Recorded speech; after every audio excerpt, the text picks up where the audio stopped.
Hi, welcome back, Centre Crestula Loose and Live and Breathe Horses. And we're going on with our little mini-series about the scientific secret to moving with your horse.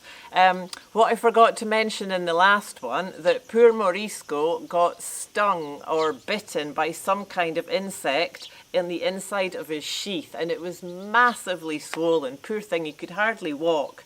So it's much better, but actually it's still a bit swollen, and I was a bit concerned it was still a little bit tender for him. So I'm just putting some cold water on after doing the work. But so we did the work very gently, just kind of letting him slob around a bit and not asking too much, because of course I have to take advantage of Alba being here to film. Anyway, so today we're thinking more about the sitting trot. So just to recap from the first two videos quickly, as this is the main point, it's about relaxing the jaw. So really focusing on that with the breath, you know, the breath. So this is the most important point, you know, taking into account our own limitations and the movement of our horse, you know, how big or small that movement is. It can be useful to have somebody lunge you if you can, that you don't have to be thinking about guiding your horse at all. And you can just, you know, get in a more relaxed place, sit, and it's just to allow the horse to move you. You know, like we said, it's shedding all our judgments about it, all our attachments to it, and if we could, and just believing that actually, if I could just be natural, it would just happen.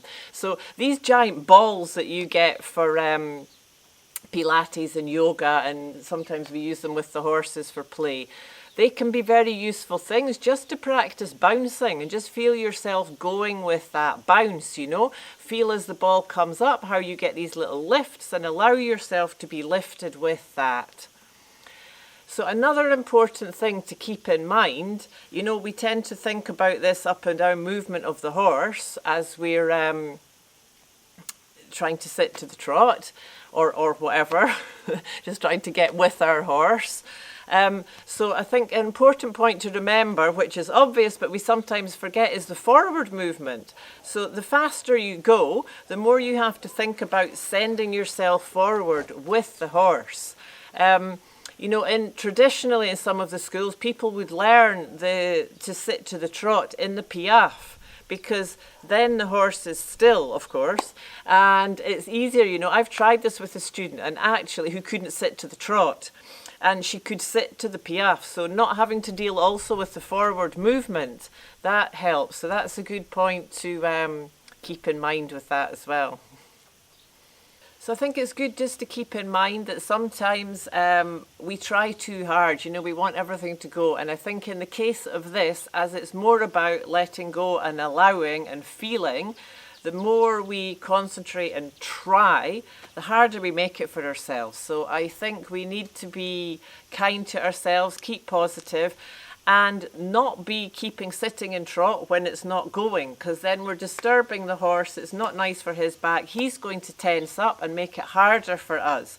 So I would say keep rising and then do a little bit of sitting, you know, really letting the jaw go, letting the breath go. And if it gets bouncy, go back to rising. You know, there's a lot you can do to practice flowing with the movement in the rising trot, and then go back to the sitting trot again, you know.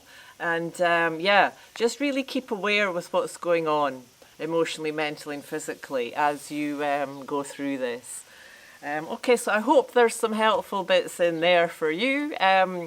Please let us know in the comments below. It would be great to hear from you.